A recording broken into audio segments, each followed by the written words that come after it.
E aí, você sabe o que é design de fluxos de usuários e modelagem de tarefas?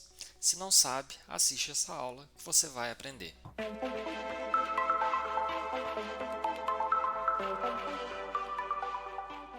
Olá, meus queridos alunos, vocês estão bom, né? Então, vamos falar de design de fluxos de usuários e modelagem de tarefas. Para a gente iniciar, vamos iniciar com design de fluxos de usuário. Então, o que são, né? Os fluxos de usuários são representações gráficas dos passos que os usuários seguem para completar uma tarefa dentro de um sistema ou site. Os fluxos de usuários, eles validam passos identificando possíveis gaps na jornada desse usuário. Quais são os objetivos dos fluxos de usuários?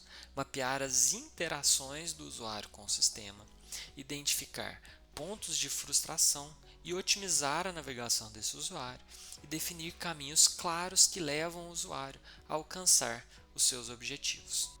Então, trazer um exemplo para ficar menos abstrato para vocês. Em determinado aplicativo, o objetivo é que o cliente compre X do produto ou compre o produto X. Entre a ação de abrir o aplicativo e confirmar a compra, existirão diversas interações e possibilidades dentro da tela. O fluxo do usuário não é tão simples, né? Ele tem que saber os produtos, depois ele tem que escolher o produto, depois ele tem que adicionar no carrinho e por aí vai. Então esse caminho ele deve ser pensado e testado para entender como o usuário se move pela interface. O ideal é que esses fluxos sejam feitos antes dos wireframes. Então, antes da gente começar a de fato criar telas ali, é interessante que a gente entenda qual que é o fluxo que o usuário deve seguir para então a gente utilizar os wireframes representando esse passo a passo. Quais são os componentes de um fluxo de usuários? Pode ser que diferentes autores tratam de diferentes formas, né? Vão trazer diferentes elementos. Aqui a gente tem duas formas, né? O do lado esquerdo, onde a gente tem três componentes, que é o ponto de entrada, ações principais e os resultados esperados. E do lado direito a gente tem o nosso início, que vai demonstrar o início e o fim de um usuário. Depois a gente tem um processo, que vai indicar os passos que o usuário deve tomar. Depois a gente tem a decisão, onde a gente tem alguma escolha ou decisão do usuário. E por último a gente tem aqui essa seta, que vai indicar o fluxo que o usuário está seguindo. Então, trazendo aqui, né, para o outro componente, outra literatura aqui, vocês podem ver que existe um overlap muito grande, né, dessas duas, mas é um pouco diferente. Então, como pontos de entrada, vai ser ali a sua homepage, a sua landing page. Quais são as ações principais? Vai ser clicar, preencher formulários e navegar, está relacionado ali ao processo. E quais são os resultados esperados quando o seu usuário ele faz um checkout, ele faz um envio de formulário, ele faz uma conclusão de tarefa. Então esses são os componentes de um fluxo de usuário, considerando formas diferentes de representá-los, que no final das contas está representando basicamente a mesma coisa. Então vamos trazer um exemplo.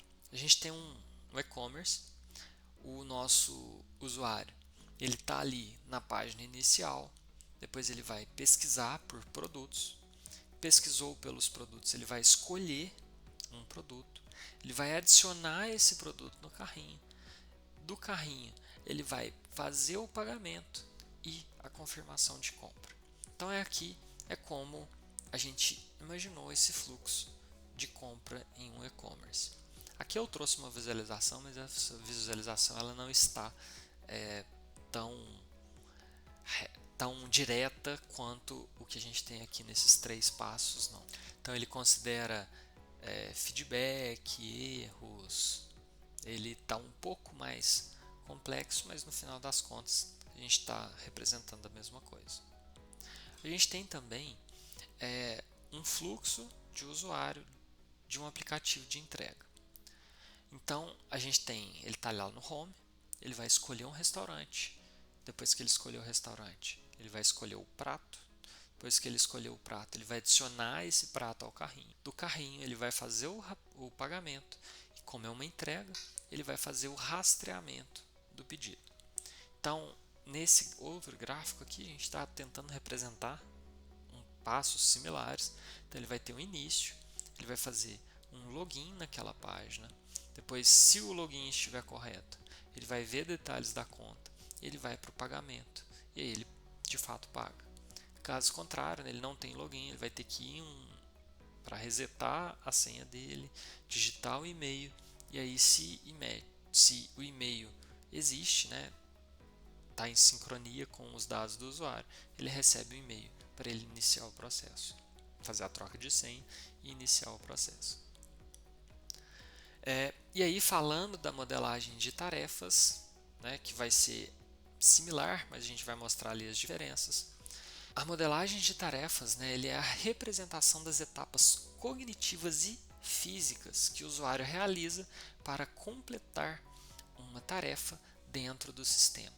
A modelagem de tarefa ela está relacionada aos passos detalhados que o usuário segue para atingir um objetivo, levando em conta decisões, ações físicas, como cliques e digitação e resultados. Então, um exemplo aqui.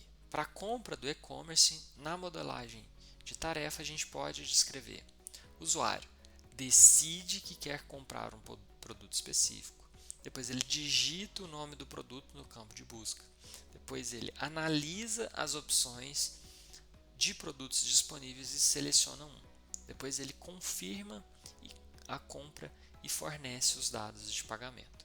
Então, notem que existe uma leve diferença aí entre o que é design, né, os fluxos de usuários e as tarefas, a modelagem de tarefas. Por causa disso, a gente trouxe esse slide aqui fazendo uma comparação e eu utilizei os acrônimos fluxos de usuários, FU, e modelagem de tarefas, MT. Então, 3 aspectos que a gente vai mostrar essa diferença. A abordagem com o fluxo de usuários, ele é mais visual e gráfico, focado nos caminhos de navegação. Com a modelagem de tarefas, ela é mais analítica e detalhada, descrevendo cada ação e decisão do usuário.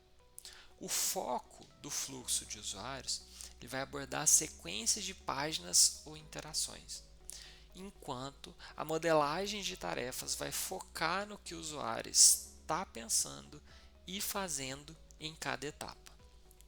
Relacionado ao propósito, o fluxo de usuários ele vai entender como os usuários navegam pelo sistema. Já na modelagem de tarefas, ela vai focar no processo de execução das tarefas e nos comportamentos envolvidos. Então, vocês podem ver que eles são bem similares, né? Mas enquanto um é mais gráfico, o outro é mais analítico e detalhado. Enquanto um vai na sequência de páginas, o outro vai na sequência de passos que devem acontecer, nas atividades, nas tarefas que devem acontecer para cumprir um objetivo.